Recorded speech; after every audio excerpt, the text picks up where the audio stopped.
Congress leader Rahul Gandhi, along with party candidates for the Punjab Assembly polls, paid obeisance at the Golden Temple on Thursday.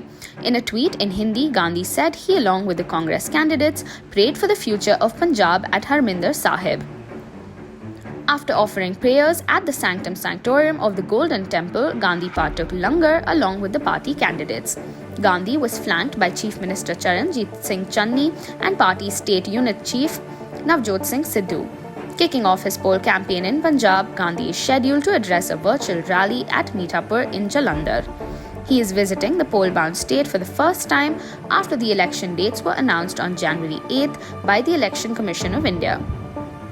Channi, Sidhu and Deputy Chief Ministers Sukhjinder Singh Randhawa and O.P. Soni earlier received Gandhi at the Amritsar airport on his arrival from Delhi.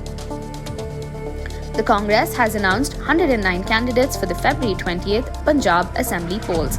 The names of candidates for 8 seats are yet to be announced. At Jalandhar's Meetapur, Gandhi will address the Punjab Fateh virtual rally in the afternoon before returning to Delhi in the evening. The Election Commission had extended the ban on physical rallies and roadshows till January 31st in the 5 poll-going states, including Punjab. The Congress is seeking to retain power in Punjab, which will go to polls on February 20th.